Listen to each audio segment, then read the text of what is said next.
All right, guys, so this part of the buggy build, we're going to be working on the front end. As you've seen in the last video, I got the tires on, and look at that camber. It's not quite right, but we don't really care about that at the moment. We're gonna be fixing that, but not right now. What we need to do is get our shocks adjusted, and I got the buggy pretty much the height that I want it to be. This is gonna help me with this being fully extended. This is a fully extended shock. There is some more adjustment. These are pretty nice shocks, I must say. Are they durable? Heck, I don't know, but they do have a nice adjustment, and we're gonna get this welded in place, and just to make sure that this has enough travel. I think that it will have enough travel. I don't think we're ever gonna be bottoming out this suspension arm, but I don't know. So this shock only has a little bit of travel, and once the weight is all on this buggy, this is gonna level out a little bit more. So this is just a wild guess. We may end up having to make minor adjustments once these shocks are in place. So I paid like $70 for a pair of these. They seem to be nice. They had half decent reviews, and like I said, we can still play with the spring,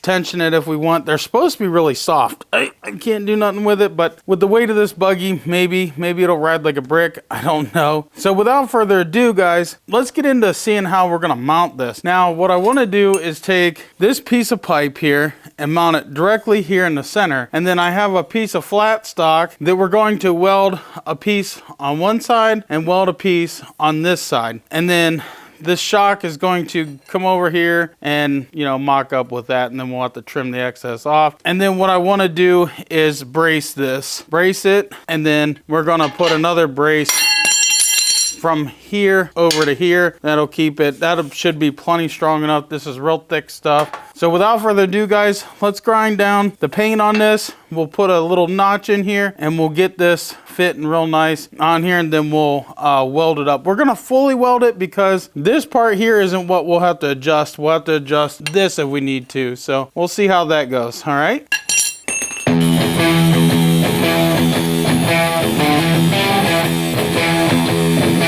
So now there's a welded seam. We're gonna match that welded seam with this welded seam. That's a pretty nice, tight, flush fit, but I do need to go grind this down some more, so let's do that.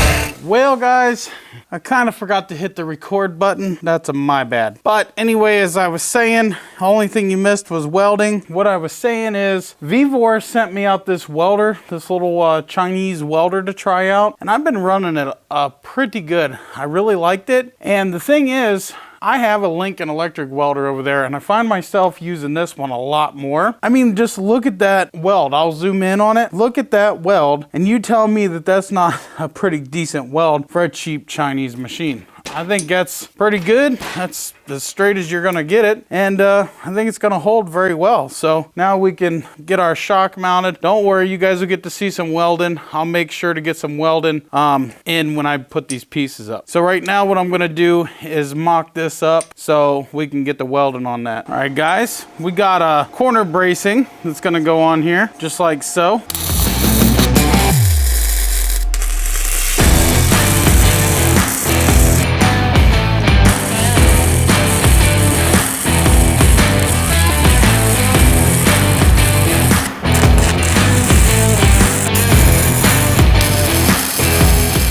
There we go. Tell me those aren't pretty good welds. Those are pretty darn good welds. I'm gonna go ahead and put a little strip here, and that's all we really need. We don't need a whole lot of weld on these. Pretty nice welds. I'm actually real happy with that. Those are real nice. I mean, for a new guy and all.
Guys, you cannot beat this little welder. I'm telling you, you just can't. Look at those welds.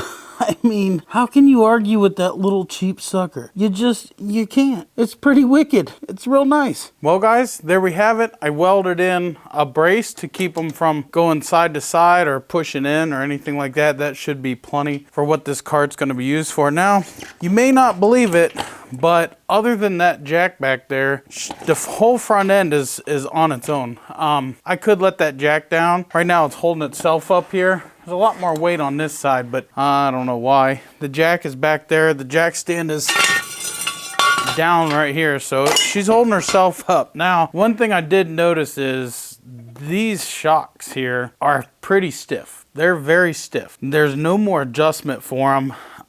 So I'm hoping once I get the cage on and all the added weight to the front end, because there's going to be a nose that comes off of this that I'm going to build, and hopefully once all that weight gets put on here, it'll be fine. I'm also thinking about mounting the battery up here somewhere. I don't know where. Maybe if I have enough room for a battery, and maybe it can go right in here. It'll be pretty well protected right in there, because I want a lot of weight up here. I want more weight up here than I do back there, for the simple fact golf carts have a tendency of doing wheelies. So anyway, guys, we got this done here, and like I said, we're gonna put a nose on it, we're gonna put a cage on it, we're gonna put doors on it, we're gonna do all kinds of stuff to it. And we do have a motor coming that was donated to us, brand new motor, fully paid for, donated to the YouTube channel, and we will tell you who donated it and what kind of engine we decided to go with when it gets here. It should be here in a few days. We're not ready for a motor exactly yet, because I want to get this whole front end done, and then I want to get the motor on it, and then I want to do the cage and the body and all that. So I'm hoping by the end of winter this will be done, because it's going to take some money, it's going to take some time, but I want it to be done by the end of winter so the kids can rip on it all summer long. I did push down on the front here. This is hot, but she's kind of stiff. She has a little give to her, and like I said, once we get more weight up here, that'll probably change. If not, we might have to source some different springs or some different shocks. I do like these. I think the kids are going to like them. Yeah, they're cheap, but look, the kids are going to see those and are going to go, "Oh, cool, Dad." You know,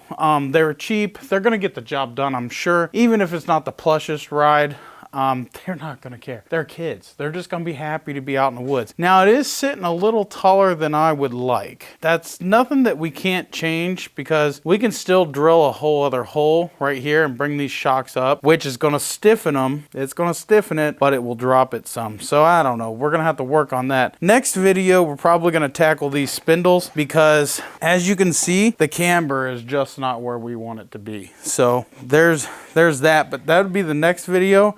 And then we'll get the steering all hooked up in that video too. I'm still contemplating on where I want to go with these spindles. I just wanted to get the shock video out, and then we'll work on this. I'm still thinking. I have some ideas. I think this is going to work the way it is if we just cut and put in some camber and put in some caster here a little bit. I don't know. Should work just fine, but we got to cut and tweak. I may even put in some tube or some oversized tube. I have something that'll fit over here. Weld it in, extend it about that much, and that'll also add some leverage to these shocks. If we cut these out here, we can probably even move our shocks in a little bit. Again, it's going to raise it, but it'll soften it. So we got some playing to do. If you guys have any ideas, please let me know down in the comments section below. I really do appreciate you guys' ideas and your comments, and I really do appreciate the support. And if you would want to help out on this build, consider becoming a Patreon or a channel member. You wouldn't believe how many people actually donate to my PayPal. You wouldn't believe it, and it helps tremendously. This thing is going to take a lot of money. I'm hoping to be in it for under $1,000, but I don't know. I might have to put that budget up to about $1,500 to $1,800, which is still pretty good. That's not that bad. So if you want to help support the channel and support this build, down in the video description, there's different ways that you can. I appreciate it, guys. It really helps out a ton. And the clutch kits, they also help out a ton. You guys have been amazing on those clutch kits. So we're gonna end the video here today, and then